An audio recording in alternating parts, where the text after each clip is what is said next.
네, 반갑습니다. 오늘은 마태복음 19장 16절 이하의 말씀을 가지고 저와 여러분이 하나님 은혜 가운데 영광을 돌리고 축복과 구원에 한 발짝 다가가는 그런 시간을 같이 하도록 하겠습니다.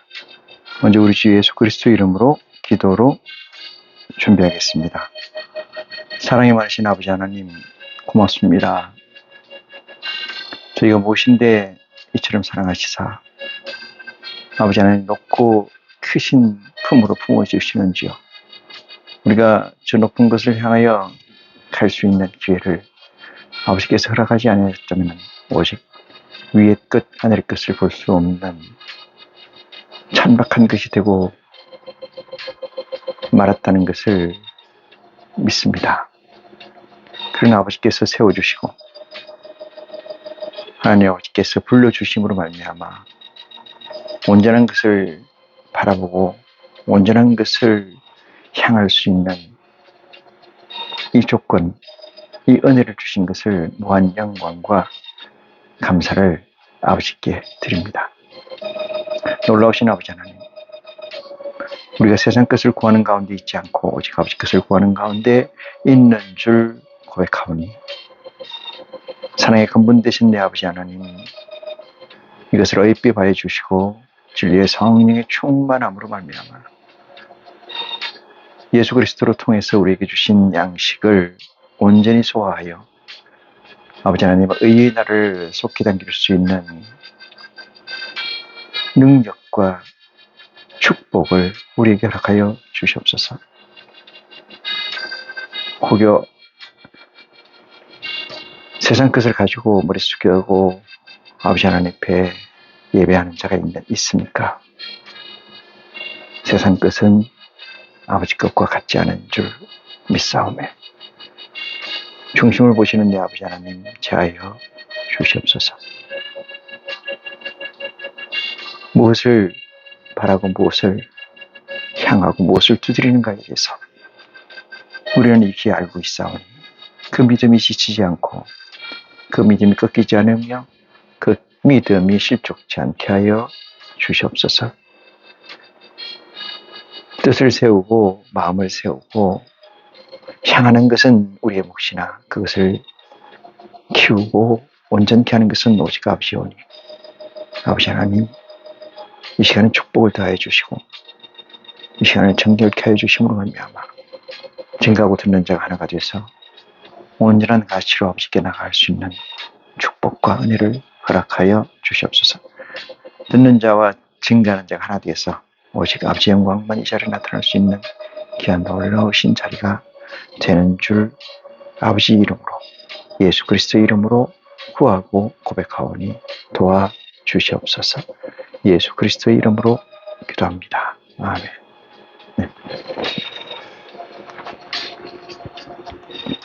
네. 좀 시간이 떴어요. 그래서 오늘은 좀 새로운 감이 없지 않아 있습니다. 그래서 말씀을 원래 준비를 하고 시작한 처지가 아니어서 저나 여러분이나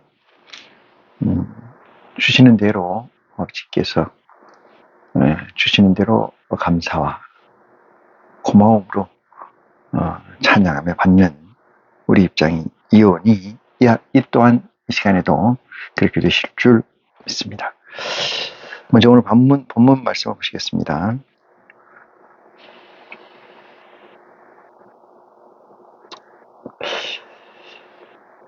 어, 19장 16절입니다. 어떤 사람이 주께 와서 가로되 선생님이여 내게 무슨 선한 일을 하여야 영생을 얻으리까 이렇게 얘기했습니다. 여기서 선생님이라고 하는 것은 그리스도를 지칭하는 것이고 어떤 사람이라고 하는 것은 데몬스트레이션된 화자로 또는 상대로 나타난 존재이긴 합니다만은 우리가 해석해야 될 것은 인카네이션된 존재라는 사실을 전제를 하고 어떤 사람이 그리스도께 묻습니다. 뭐라고? 선한, 어떤 선한, 어떤 선한 일, 어떤 선한 일을 하여야, 어떤 선한 일을 하여야,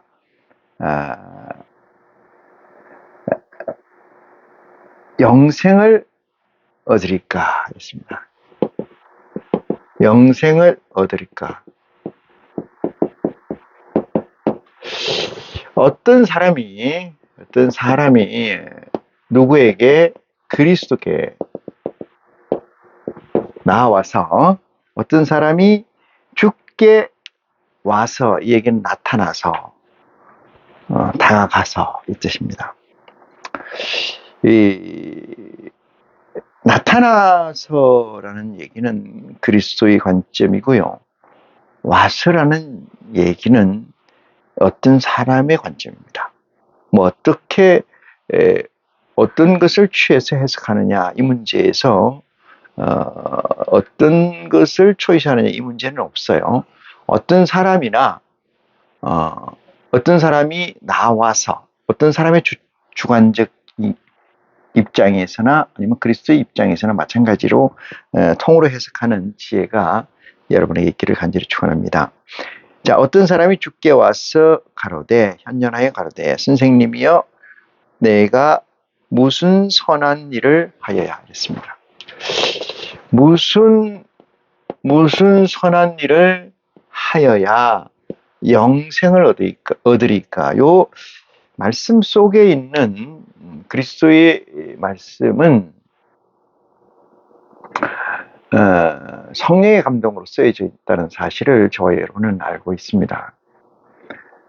성령의 감동으로 쓰여져 있는 것을 사사로이, 다시 말해서 성령의 감동 없이 해석하려고 하는 것 자체가 엄청난 모순이고 해석되지가 않는다. 그 해석은 성령의 감동 없이 해석되는 것은 하나님의 영광을 드러내는 것이 아니고 세상의 지혜를, 세상의 머리를, 세상의 논리를 드러내는 것에 지나지 않는다. 이 사실을 염두에 두시는 지혜가 여러분에게 있기를 간절히 축원합니다. 어떤 사람이 주께 와서 가로되 선생님이여 내가 무슨 선한 일을 하여야 영생을 얻을까? 이 핵심적 해시태그는 두 가지인데 선한 일이라는 것이 뭐고 영생이라는 건 뭔가를 좀 풀어볼까요? 우리가 선한 일이라는 것은 선하다는 것은 선하다는 것은 악의 반대잖아요. 악의 반대요. 악과 반대되는 개념입니다. 그러면 선과 악이라는 걸 우리는 착함의 반대쪽에 있는 사악함 이렇게 얘기를 합니다만 이거는 이렇게 생각하시는 지혜가 여러분에게 있기를 바라요. 선이라는 건 하나님이죠. 하나님 편. 이거는 하나님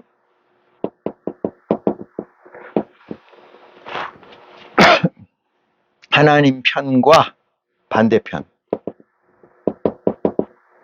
하나님 편이 아닌 쪽을 악한 쪽이라고 생각할 수 있는데 그렇지는 않아요. 꼭. 왜 그렇지 않느냐면 모든 것이 하나님의 것이기 때문에 그렇다는 얘기고요. 뒤에 반대편에 있다는 것은 하나님의 일을 반대하는 존재가 있다. 그게 누구냐면은 에덴 동산에서 뱀을 꼬드겨서 타락한 자리를 떠나게 된 멜기세덱이라는 존재입니다. 물론 그 멜기세덱을 우리가 이해하는 것은 히브리서 10장에 나와 있는 그 멜기세덱으로 이해를 합니다만은 그 전차 앞에 반차가 있었던지라 그렇게 해석을 해요. 신앙이 믿음이 지혜가 깊으면 깊을수록 이 내용을 이해하는 걸로 해석을 하고 이해를 하고 선하다는 것은 하나님 편이고 악하다는 것은 하나님 편과 반대편으로 정리를 할 수 있어요. 딱 정리가 안 되는 것이 그런 연유에서 이다라는 것을 전제를 둡니다. 그러면 우리가 편의상 하나님 편과 하나님 편이 아닌 것 이렇게 얘기해요. 그래서 구체적으로 이 편이라는 걸 좀 조금 더 끄집어내서 얘기를 해보면 저 편이라는 건 뭐냐 하면은 목적지입니다. 목적지. 예수 그리스도를 통해서 하나님께서 가시고자 하는 목적지가 뭐냐, 최종 타겟이 뭐냐, 그것은 이 선행된 의지예요. 선행된 의지의 완성입니다. 완성. 선행된 의지의 완성을 다른 말로 얘기하면은 4차원의 완성이에요. 뭐로 완성이냐? 인간으로서의 4차원의 완성이에요. 인간은 4차원의 존재하지가 못해요. 이 4차원의 완성을 선행된 의지의 완성이다, 이렇게 얘기하고, 편이라는 건 이쪽의 목적지에 도달하는 것, 다다르는 거, 완성하는 거, 이것을 편이라고 얘기한다고까지 말씀을 드렸습니다. 어떤 사람이 죽게 와서 선생님이여 내가 무슨 선한 일을 하여 영생을 얻으리까? 요건 선한 일이라는 것은 얘기가 좀 오늘 이해가 됐을 것 같아요. 영생이라는 것은 이거는 영원한 삶이에요. 영원한 삶. 영원이라는 것은 눈이 얘기합니다만은 영원이라는 것은 불변을 얘기합니다. 불변, 불변성 또는 불변한 것, 이렇게 얘기해요. 불변이 영원인데 불변한 것을 요거를 뭐라고 그러냐? 불변성 또는 불변이라는 걸 뭐라고 그러냐? 이걸 진리라고 이렇게. 네? 진리라고 합니다. 진리. 진리는 뭐야? 변치 않는 거예요. 진리는 누구냐? 하나님이에요. 하나님. 하나님. 하나님은 어떤 존재예요? 영존이잖아요. 이거 이렇게 쓰는데 영존. 영원한 존재. 영원한 존재. 이렇게 해석을 할 수가 있어요. 영원한 존재를 하나님이라 하고 전지전능한 존재를 하나님이라 한다. 그래서 영생이라는 것은 영원한 삶을 얘기하는데 그것은 영원한 존재를 얘기하는 거죠. 영존. 그건 진리고 진리는 하나님이시라는 사실을 깨우침 받는 여러분이 되시기를 축원합니다. 그래서 하나님의 속성, 그치? 요건데 영원성인데 하나님의 속성에 다다르겠습니까? 묻는 거예요. 이걸 의역을 해보면 어떤 뜻이냐면 직역을 하는 게 낫겠네요. 영원한 영생을 얻으리까 이 문제를 의역을 해보요. 의역을 하면은 뭐예요? 하나님처럼 되겠습니까? 이 뜻입니다. 내가 무슨 선한 일을 해야 하나님처럼 되겠습니까? 이 뜻으로 이 말이 문장이 해석이 됩니다. 왜 어떤 사람은 하나님처럼 되는 것을 구하고 찾고 두드렸을까요? 그것은 우리에게 주는 메시지입니다. 이 당시의 얘기가 어떤 사건으로 이게 남아있는 게 아니고 우리에게 주는 귀한 메시지이다. 어떤 사람이 어떻게 해야 나는 아버지의 속성을 닮을까요? 그건 뭐예요? 속성을 닮는다는 것은 속성을 닮는다. 이것은 뭐예요? DNA와 RNA가 같다 이 말이잖아요. 이 꼴이라는 거죠. DNA와 RNA 같다. 이것은 뭐예요? 하나님과 동등된다 이런 얘기죠. 그건 뭐예요? 자식이에요. 자식. 하나님의 자식이 되겠습니까? 이 뜻입니다. 하나님의 패밀리가 되겠습니까? 이 뜻이에요. 자, 내용의 문장에서 묻고자 하는 핵심적 메시지를 정리를 해봤어요. 어떤 사람이 예수께 나온다는 것은 화자의 입장, 다시 말해서 어떤 사람의 입장에서는 다가간 거고 그리스도 입장에서는 현된 거다, 튀어 올라온 거다, 나타난 거다, 이렇게 해석할 수 있어요. 하나님은 그것을 둘 다 공히 말씀하신다, 이렇게 해석하는 지혜가 여러분에게 있기를 간절히 축원합니다. 이 질문에 요즘 저나 여러분이나 이 시대를 살아가는 인카네이션된 존재로서 이 질문은 너무나 당연한 문제고 너무나 기초적인 문제고 너무나 기본의 문제죠. 기본. 그러면서도 대단히 중요하고 그러니까 궁극적 질문이기도 하고 궁극적 가치이기도 합니다. 그래서 이 19장 17절, 16절 이 질문은 늘 살아서 저와 여러분에게 공유되고 퀘스천 마커 또는 마침표로 현재하고 있다, 이렇게 말씀드리면서 17절 봅니다. 예수께서 가라사대 어찌하여 선한 일을 내게 묻느냐. 이 말씀을 좀 잘 해석하면은 선한다는 것은 아버지의 속성에 관한 문제라고 얘기했잖아요. 아버지와 동등됨을 묻는 질문이시다. 그러면은 그것을 왜 나한테 묻느냐. 이렇게 그리스도는 대답을 하십니다. 예수님은 어떻게 해서 말이야. 어찌하여 선한 일을 내게 묻느냐. 이 말씀 중에 가로 열고 보면은 뭐가 있느냐 하면은 그리스도의 포지셔닝이라는 게 있어요. 그리스도의 포지셔닝. 내가 늘 얘기합니다만 지금 프로테스탄트 기독교라는 것이 천주교에서 나온 건데 기독교의 핵심 교리를 뭐라고 얘기하냐면 저는 삼위일체라고 해요. 트리니티. 삼위일체라는 것은 위가 세 개가 있는데 세 개의 위, 자리 위자입니다. 세 개의 위가 일체, 하나의 몸이다 이 뜻이에요. 하나의 몸이다. 이것을 적극적 해석과 아니면 보통 해석에 따라서 저 말씀은 엄청 틀린데 지금 프로테스탄트라고 얘기하는 개신교라고 얘기하는 기독교라고 얘기하는 해석은 저것을 범주적 해석, 다시 말해서 캐테고리적 해석을 취하고 있고 그 범주적 해석이라는 것이 무엇이냐 하면은 이연령, 비연령 이렇게 해석 얘기를 하면 그 딱 맞는 문자가 아닌가 생각을 해요. 그래서 하나님과 그리스도가 같고 하나님과 성령님이 같음으로 인해서 창세기부터 요한계시록 끝까지의 모든 것이 하나님에 있는 것이고 신약이라는 건 그리스도에 관한 이야기일 뿐이다. 고로 프로테스탄트는 신약과 구약을 공이 같은 값으로 자리 매겨야 되고 같은 값으로 준수, 쫓아야 되며 같은 값으로 키핑, 지켜야 된다고 해석해요. 같은 값으로. 그럼 차별이 뭐가 있느냐 이 문제를 저는 지적하는 거죠. 구약과 신약의 차별은 무엇이냐? 그리스도예요.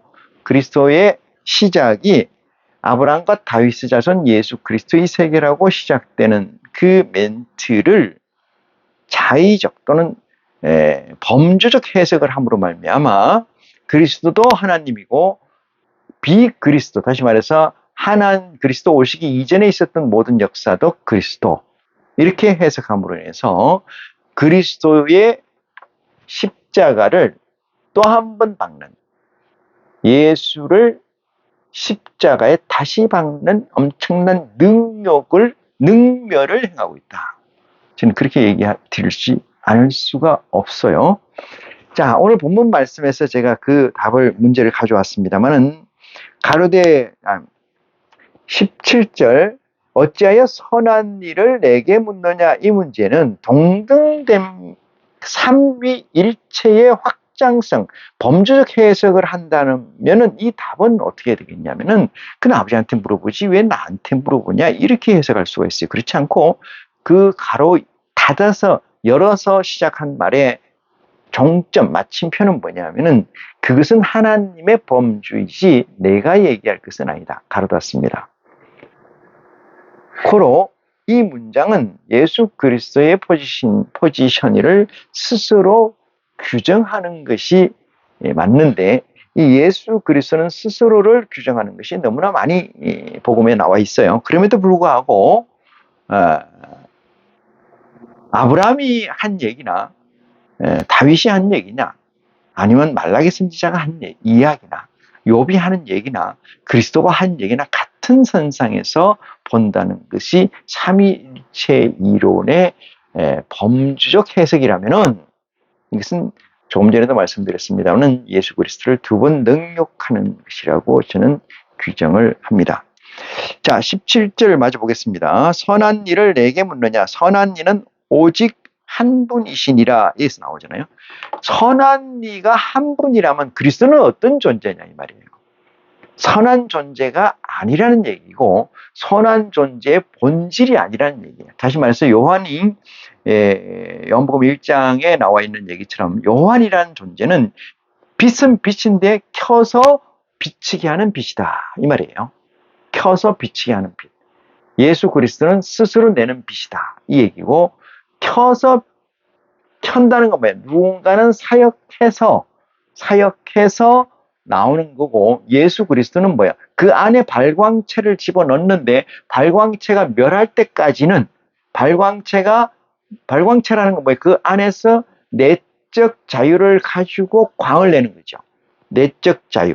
그러니까 그리스도의 범주 안에서만 빛을 발하는 사실, 실체를 그리스도라고 규정하는 것이 옳다. 이렇게 말씀드릴 수가 있어요. 그래서 선한 이는 오직 한 분이시니 이렇게 했어요. 그래서 삼위일체성이라는 것은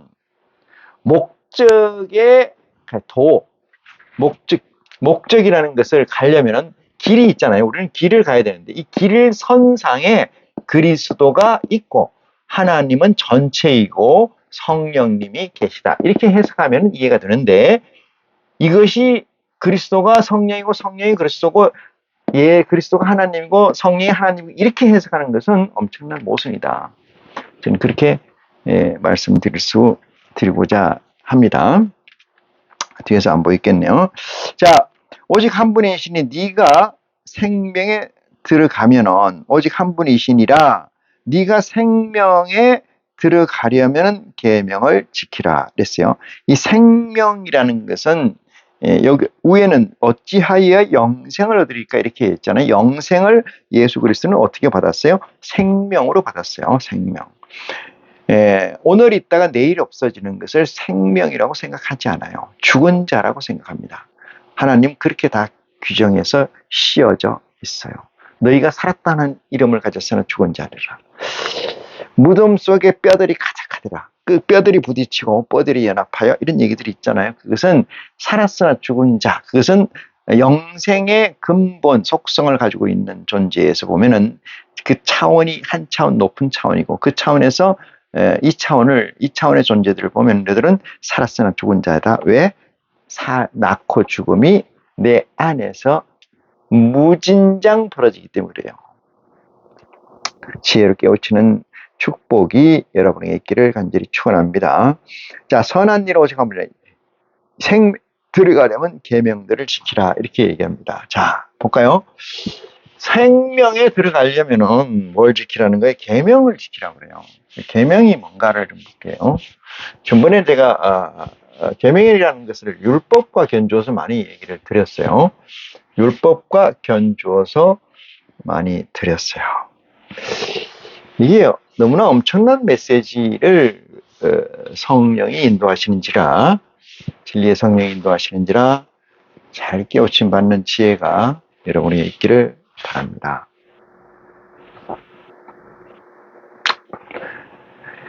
생명에 들어가려면 엔트런스 들어가려면 뭐를 하라? 계명을 지키라 이렇게 얘기해요. 이렇게 해요. 생명에 들어가려면은 영원한 생명이 아니고 생명에 들어가려고 하면 생명을 우리는 확정해서 말씀드리면은 하나님 한 분이시니까 하나님의 속성을 생명이라고 얘기할 수 있어요. 근데 여기서 얘기하는 것은 영원한 생명의 전 단계, 그러니까 입구에서 들어가려면은 이런 얘기로 해석을 하면은 계명들을 지키라 이렇게 얘기했어요. 계명들을 지키라. 계명은 10계명이 있어요. 10계명. 10계명이면 1, 2, 3, 4, 5, 6, 7, 8, 9, 10 있습니다. 1에서 4계명까지를 이것을 하나님 것이라고 합니다. 하나님 것. 5에서 10번까지는 이거는 우리들 거요. 우리들 거. 우리들 거라는 거는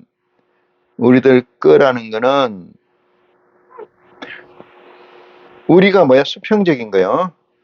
하나님과 우리는 뭐야? 수직적 관계를 유지하고 있죠. 그래서 엄격한 의미의 계명은 적극적 해석을 하면 계명이라는 것은 다른 차원. 계명은 다른 차원에서 존재합니다.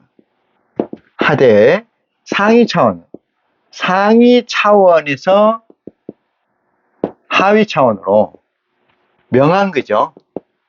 명한 거예요. 명령한 거예요.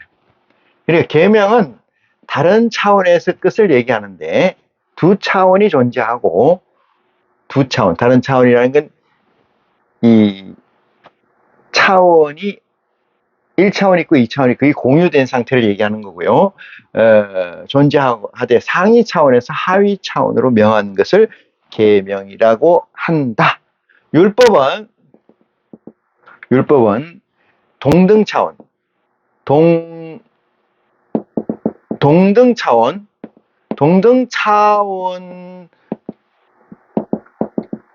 동등 차원끼리의 관계성이에요.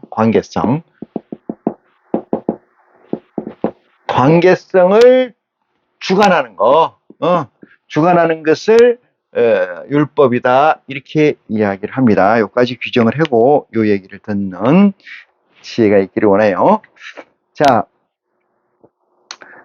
생명에 들어가려면 계명들을 지킨다는 게 뭐냐면은 키핑이에요. 좀 1차원적으로 얘기하면 키핑이라는 건 가진다는 뜻이잖아요. 이 가진다는 뜻은 뭐냐면 호주문에 있다는 뜻인데 지킨다, 가진다. 이건 내 것이라는 거예요. 내 것으로 가진다. 이것을 키핑이다. 이렇게 해석해요. 내 것으로 가진다. 그 내 것이라는 건 뭐예요? 내 것이라는 건 나와 동일체로 보는 거예요. 나와 동일체로 보는 거를 키핑 이렇게 얘기해요. 지킨다 이 뜻입니다. 그래서 그걸 한 조각이라도 뺏어가면은 물어야 되는 거예요. 우리가 이 세상 TVN에서 살면서 느끼는 것들과 OBN의 차이는 뭐예요? OBN은 99.9도 없다는 거죠. 100과 0만 있다는 거예요. 뭐 디지털화됐다고 생각할 수 있는데 그 차원을 얘기하는 건 아니고 있으면 있고 없으면 없는 거지 중간은 없어요. 그러니까 하나님의 백성들은, 하나님의 아들들은 99점은 하나님 아들들이겠네요. 하나님 아들들은 99점도 의미가 없어요. 99.9점도 의미가 없어요. 빵점은 의미 없는 건 당연히 아시고요. 55점이나 99.999점이나 똑같아요. 100점이 아니면 다 똑같다 이 말이죠. 네, 그게 하나님의 속성이에요. 하나님의 영역의 속성. 그래서 내 것이라고 지킨다는 것은 내 것을 얘기하는 거고 내 것은 나와 동일체를 이야기한다. 이렇게 이야기를 합니다. 그래서 17절 끝절에 보면은 계명들을 지키라 이렇게 얘기하는데 이 계명들이라는 이걸 다 통칭해서 계명들이라고 얘기하는데 잘 들으세요. 계명들이 하는데 요 율법적인 것이 요거예요. 여기 율법적인 거예요. 율법적인 거를 누가 주관하고 누가 심판하느냐? 그건 하나님이 심판하지 않아요. 누가 심판해요? 제사장이나 대제사장이 심판합니다. 요거는 제사장이나 대제사장이 심판해요. 요 위에 거는 누가 심판해요? 아버지가 심판해요. 잘 보시기 바랍니다. 십계명이라고 하는 것은 뭘로 줬느냐면 벌로 준 거예요. 벌 알죠? 죄로 준 거라 이 말이죠. 죄로 준 거다 이 말이죠.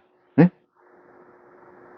이거를 십계명을 무슨 이런 차원은 있어요. 이거를 지키면은 예를 들어서 당군 신화에 보면 마늘과 쑥을 주고 이것을 먹고 굴 속에서 100일 동안 먹고 나면은 사람이 되겠느냐 이렇게 얘기하는 거죠. if 조건을 주어지는 거잖아요. 근데 이거는 그런 차원에서 보면 희망이라고 볼 수가 있어요. 조건이 있으니까. 조건이 없은 건 뭐예요? 징역은 징역인데 무기징역, 기한이 없이 정하는 징역이잖아요. 이것은 조건이라고 생각하면은 이거는 벌이 아니고 상일 수 있어요. 그렇지만 그 전 단계를 보면 뭐를 범했어요? 죄를 범했기 때문에 죄의 조건으로 준 거예요. 그래서 죄의 조건으로 준 거니까 나쁜 거예요? 좋은 거예요? 나쁜 거예요. 우리는 그걸 지켜야 되고 그것을 지키는 걸 너네끼리 통솔하라. 니네끼리 다스리라 이 뜻이에요. 니네끼리. 이것이 동급에서 얘기하는 거잖아요. 계명이 아니고 율법이니까 요걸 얘기하는데 그걸 얘기하시는 거 볼까요? 즉을 지키게 되면 어떤 것이 따르냐. 그 다음 번째 얘기를 그리스도는 이어가십니다. 자, 17절 끝내고 18절 볼게요. 18절. 가로되 어느 계명이오니까 묻잖아요. 자, 계명이 여러 가지가 있는데 10계명이 있는데 어느 계명입니까를 딱 물으니까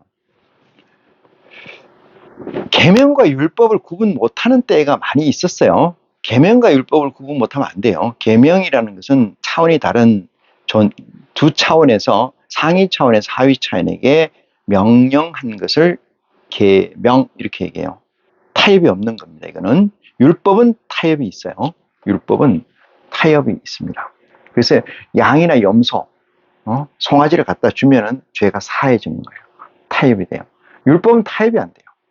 계명은 지혜로 깨우침 받는 축복이 있기를 원합니다. 자, 18절 가로되 어느 계명이오니까 예수께서 가라사대 딱 대답을 합니다. 뭐라고? 살인하지 말라. 그게 어디에 있느냐? 마태복음 6장에 있어요. 마태복음 6장 볼까요? 제가 누누이 말씀드리는 것은 성경은 어떻게 쓰여져 있는가에 근간을 해석하지 못하면은 의미가 없어요. 근본을, 파운데이션, 기초를, 멘탈을 이해를 하고, 바닥을 이해를 하고, 접근해야 된다. 이렇게 나오잖아요. 자, 마태복음 5장 21절이네요. 옛사람에게 말한 바 살인하지 말라. 이게 첫 번째로 얘기하는데 예수 그리스도가 삼위일체의 확장성으로 해석한다면 이런 말을 해서는 안 되는 거예요. 자, 볼까요? 여기서부터 10계명에서 4계명까지를 제외한 5계명부터 그리스도는 지금 적시를 합니다. 뭐라고 얘기하냐면은 이렇게 적시해요. 살인하지 말라, 간음하지 말라, 도적질하지 말라, 거짓 증거하지 말라, 내 부모를 공경하라, 내 이웃을 내 몸같이 사랑하라 하신 것이 니라. 여러분, 예수 그리스도가 동등돼서 삼위일체로 제가 이렇게 설명하는 것이 이 프로테스탄트 신학자들이나 뭐 유명한 저명한 목사들이 어떤 삼위일체는 아무리 들린다고 해도 여러분 삼위일체에 대해서 저같이 해석하는 사람 없어요. 그러면 왜 저는 그렇게 해석하느냐? 당신들의 모습을 보니까 ASZ를 보니까 지금까지 시종을 보니까 당신들이 그렇게 해석해서 바울이나 그리스도나 욥이나 다윗이나 솔로몬이나 아브라함이나 이삭이나 다 똑같이 보더라 이 말이에요. 똑같이. 동등대히 보더라 이 말이에요. 응? 동등대히 보더라. 예수 그리스도의 세계라. 율법과 선지자의 강령이 세례 요한까지입니다. 세례 요한부터 천국은 침노하느니 이런 규정들이 그리스도의 복음에 그리스도의 입을 통해서 우리에게 주신 아주 값진 복음인데도 불구하고 메시지인데도 불구하고 그것을 팽개쳐버리고 곡해해서 폄훼하고 폄하해서 통으로 보고 있는 것이 내가 해석하는 삼위일체라는 거죠. 그래서 저는 그렇게 얘기하는 거예요. 삼위일체는 어디에도 그렇게 해석되는 것이 나처럼 적나라하게 해석되는 게 있는지 모르겠어요. 나 그딴 거는 본 적이 없으니까.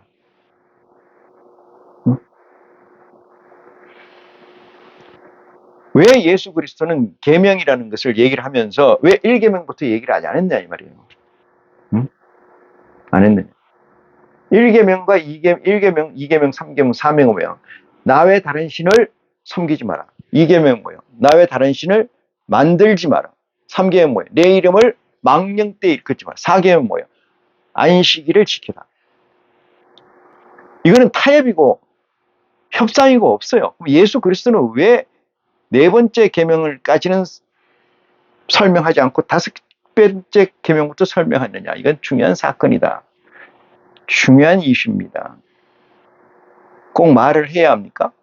씌어져 있어야 됩니까? 하나님이 우리 인간이 볼 수 있는 글로 씌어져 놔야 돌판에 새겨놔야 그것을 믿습니까? 인간이 썩어질 것이라는 걸 스스로 고백하지 않습니까? 사람의 생각이라는 것이 얼마나 아둔하고 사람의 육체라는 것이 얼마나 미완적인 것을 수시로 입으로 고백하면서 그 눈으로 보고 그 몸으로 체득하고 응? 그런 능력을 가진 그 육체를 믿습니까? 그런 오감을 믿어요? 안 써놓은 것을 책할 겁니까? 공연은 흥분이 되네요. 살인하지 말라, 간음하지 말라, 도적질하지 말라, 거짓 증거하지 말라, 내 부모를 공경하라, 내 이웃을 내 몸같이 사랑하라 하신 것이니라고 정리를 하니까 20절입니다. 그 청년이 가로되 이 모든 것을 내가 지켰사오니 이랬습니다. 여러분 잘 보세요. 불교에서는 말이죠. 살생하지 마라 이러잖아요. 살인이 아니고 인간을 해하지 마라, 해치지 말라 이런 얘기가 아니고 미물, 동물까지도 곤충들까지도 살아있는 생명체는 다 죽이지 마라 이렇게 얘기하지만 하나님께서 우리에게 주신 율법에는 계명에는 뭐라고 그랬냐면은 살인을 하지 마라, 사람을 죽이지 마라 이렇게 얘기했어요. 왜? 나머지 것들은 다 사람이 경영해야 될 것들이기 때문에 그렇습니다. 차원이 다르죠. 살인하지 말라 이렇게 얘기했습니다. 두 번째가 뭡니까? 간음하지 마라. 간음이라는 건 뭐냐? 이 구약에서 이 계명에서 간음이라는 것은 아까 얘기했잖아요. 동격간, 예? 동격간 있는 것이 율법이라 했잖아요. 응? 이 율법에 요게 써져 있어. 그래서 질서 이게 질서. 질서. 질서를 너희들 간의 균형을 시스템이죠. 시스템을 너희들이 유지 관리해야 된다 이 뜻이에요. 그래서 간음하지 말라는 것은 동격간의 질서입니다. 질서. 동물도 질서가 있어요. 인간만 질서가 있는 게 아닙니다. 동물도 순서가 있어요. 아래 위가 있고. 동물들이 사람보다 못하다 그건 넌센스예요. 동물들이 사람보다 더 나은 부분이 많습니다. 인간들은 사악함의 극치이기 때문에 집에 먹을 것이 쌓아놓고 사는 게 인간이고 동물들은 쌓아놓고 사는 동물이 그렇게 많지는 않아요. 진사회성 동물들 보면은 뱀은 아니고 벌이나 개미나 이 벌목과 있는 이런 것도 사자나 원숭이나 이런 것들을 보면은 인간들이 배울 점이 너무나 많습니다. 그들은 거의가 원본, 텍스트를 지켜요. 인간은 원본을 깨부수잖아요. 원본을 변형시켜. 그래서 시뮬라크라가 나오는 거예요. 근본이 없는 것들이야. 이 인간들은. 네?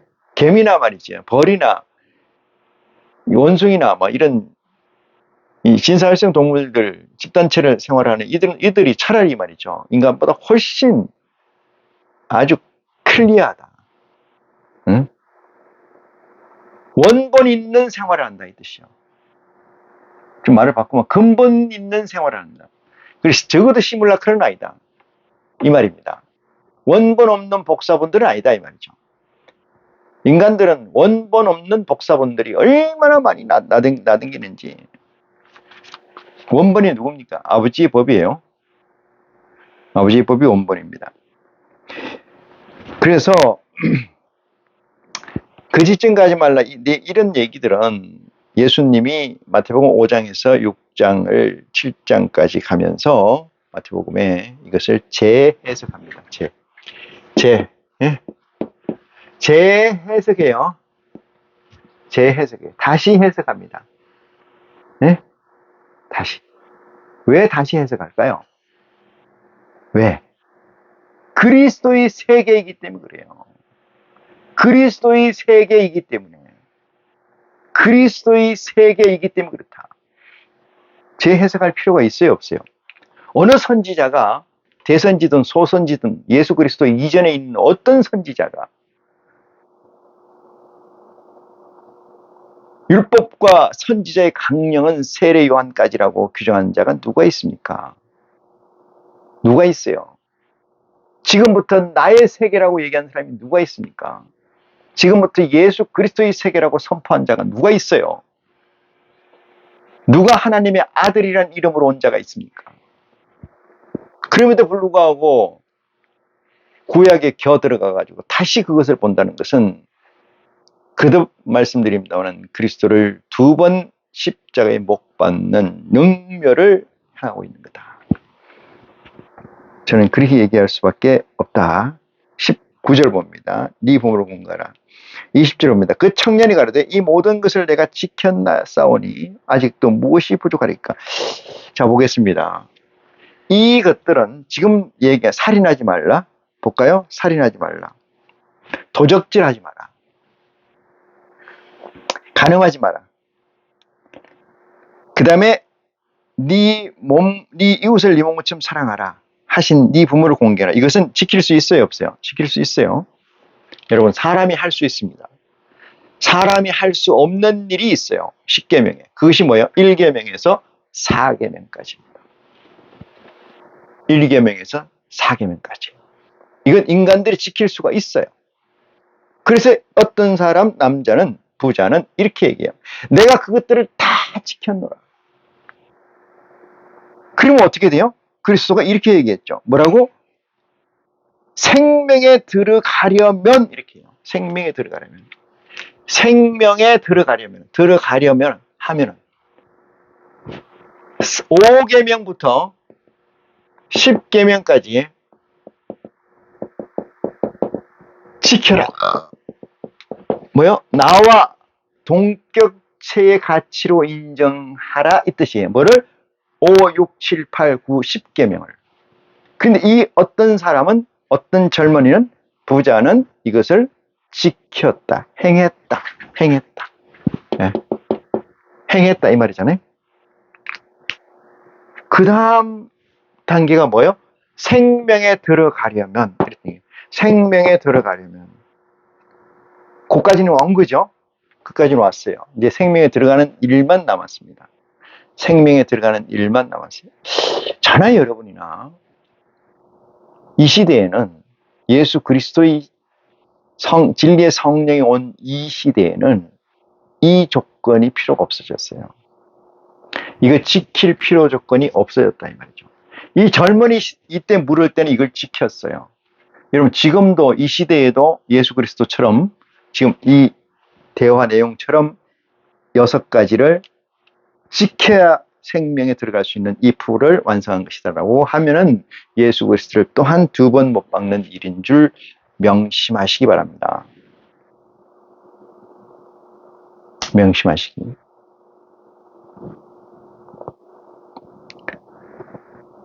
이 모든 것을 내가 지켰사오니 아직도 무엇이 부족하리까? 아직도 무엇이 부족합니까? 더 내가 뭘 해야 됩니까? 여기 구약의 엔딩이에요. 구약의 끝입니다. 구약의 끝, 엔딩이에요.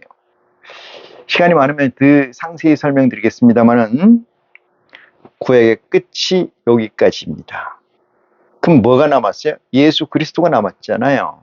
예수 그리스도가 남았습니다. 율법에 행한 바, 율법이 명한 바는 내가 다 했으나 뭐만 빼놓고? 아버지의 명령만 빼놓고. 뭐가 남았다? 예수 그리스도의 명령이 남아있다. 이 뜻입니다. 예수 그리스도의 명령. 무엇인가 보겠습니다. 20절입니다. 21절이네요.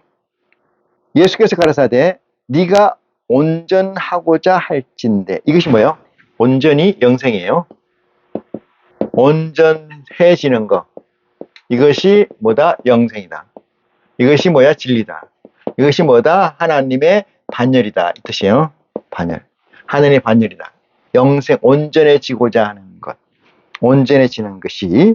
그래서 네가 온전해지고자 하는 건데, 온전하고자 할진대 가서 네 소유를 다 팔아 했어요. 가서 소유라는 것이 아까 얘기했죠. 소유라는 것은 가진 것이죠. 아까 설명드렸죠. 소유라는 건 내가 가진 건데 봐요. 네 소유는 소유는 가진 거요. 가진 것은 너와 동일시됩니다. 너와 같은 거예요. 가진 것은 그것이 물질로 가졌던 정신으로 가졌던 그것은 동일체입니다. 예?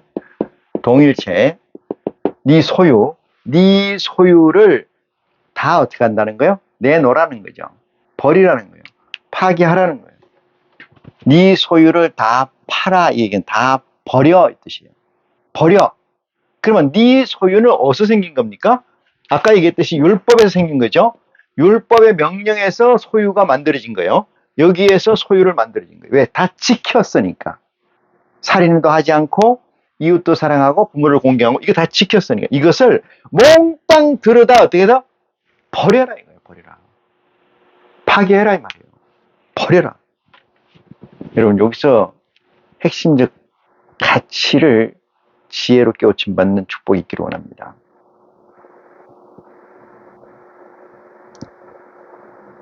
여기서 이거를 다 지켰다 이것은 뭐야? 동일체라는 거죠. 동일체가 됐다. 누구하고? 너하고. 요것을 지켜서 이 가진 모든 것을 다 소유를 팔아서 뭐라고 얘기하냐 볼까요? 다 팔아서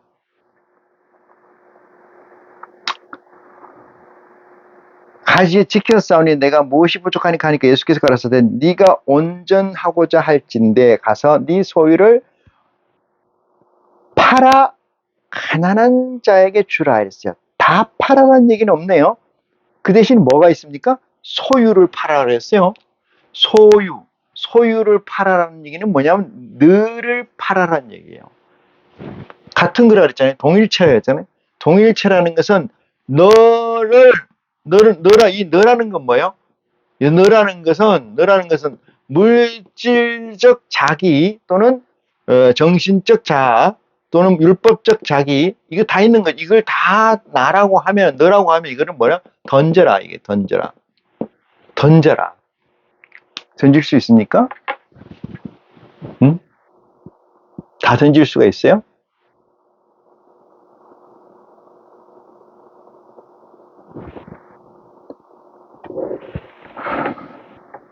다 팔아. 다는 없습니다. 소유를 팔아놨으니까. 소유 이꼴은 뭐라고 그랬어요? 소유 이꼴은 뭐예요? 너라는 거죠. 나가 될 수도 있고 하나의 주체가 될 수 있는 거죠. 주체가 하나의 주체가 되는 이 주체 너 나 이라는 것은 이 존재라는 것은 소유를 얘기하는 거예요. 내가 가지고 있는 게 뭘까? 이거 소유를 얘기하는 거다.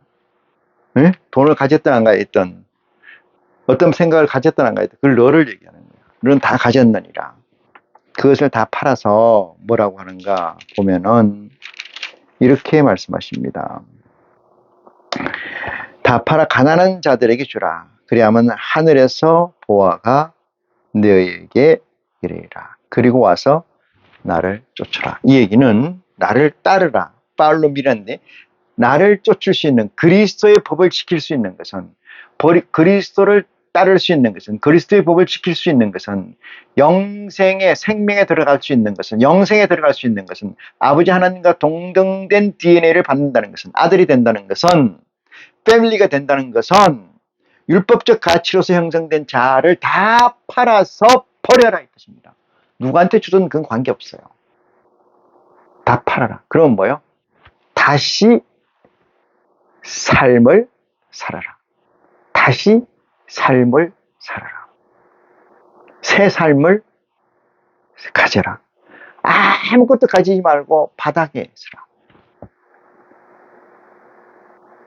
예수 그리스도께서 우리에게 수고하고 무거워 짐진 자들아 다 내게로 와라. 내가 너희를 쉬게 하리라.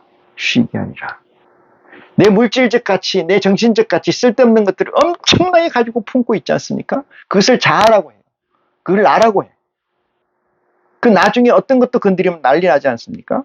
자식을 건드려도 난리 나고 어떤 가족적 이론을 건드려도 난리 나고 내 재산에 뭐를 하나 빼가도 난리 나고 왜? 그건 자기와 동등시 되기 때문에 그래요. 그것을 다 버려서 율법적 가치에서 완성해서 가지고 있는 모든 것들을 다 버려서 가난한 자에게 주고 나를 쫓아라. 나를 쫓아라. 하시니 그 청년이 재물이 많음으로 부자죠. 재물이 많음으로 가진 게 많음으로 이 말씀을 듣고 근심하여 가느니라. 이거 좋은 말로 표현했습니다만 근심하여 가느니라. 누가 그딴 것을 하겠어? 영생 니나 해라. 응? 생명 좋아하고 있는데 너나 해, 너나 해. 네가 그걸 다 예수는 요새 잘 들어야 됩니다. 버리라고 하니까 다 가져오라 하는 사람들이 있어요. 내가 버리라서 가난한 자에게 줘라 했지. 그걸 그 교주한테 가지고 가면 됩니까? 어디에 교주한테 내라는 얘기가 있어요. 다 버리라는 얘기지. 응? 너에게 있지 않게 하라. 이 버리는 거 아니에요? 가난한 자에게 주라 이 말이에요. 가난한 자에게. 가난한 자 찾다가 없어서 못 줬다. 그래서 교회에 줬다. 이렇게 그런 궤변하지 말고 다 교회에 절대 주지 마라. 가난한 자에 주라. 이 법에 그래서 하나님 예수 그리스도의 법이 이렇게 써놨잖아요. 가난한 자. 그러니까 이 청년이 가서 누가 헛소리하고 앉았네. 나 안 해. 내가 그럴 줄 알았어. 내가 그럴 줄 알았다고. 어? 난 네가 메시아라 그래서 난 물어보러 왔어. 난 다 지켰어. 성실히 살아왔어. 성실히 내가 하나님 백성으로 살아왔는데 지금 보니까 엉망이네. 난 안 해. 너만 해. 이 얘기입니다. 응? 근심하여 가느니라. 23절에 이렇게 써 있습니다. 예수께서 말씀하시되 내가 진실로 너희에게 이르노니 부자는 천국에 들어가기가 어려우니라. 여기서 부자라는 건 뭐예요? 정신적, 육체적, 소유적 부자. 많이 가진 것을 부자라고 얘기해요. 얼마나 어렵느냐 하면은 낙타가 바늘기로 통과하는 거야. 낙타와 바늘기. 이게 낙타라는 얘기, 오역이라고 얘기를 합니다만은 카멜이라는 얘기가 동아줄이 바늘기를 통과하는 것 같다. 그 얘기나 그 얘기지 뭐. 과장법을 좀 썼을 뿐이건데 하여튼 어렵다는 얘기는 안 된다. 예수님의 지혜는, 그리스도의 지혜는 예수 그리스도를 사역 중에 잡으러 오면은 뒷문으로 빠져 도망갔어요. 이것을 어떤 사람들은 쪽팔리게 어떻게 하나님의 아들이 뒷문으로 도망가냐. 육체가 있기 때문에 그렇습니다. 육체는 죽으면 끝이에요, 여러분. 이렇게 생각합니까? 하나님이 여호와가 예수 그리스도를 칼로 죽이려고 하면은 그놈을 하나님이 박살을 내면 돼요. 그런 하나님이 아닙니다, 여러분. 응? 이솝우화예요? 어떻게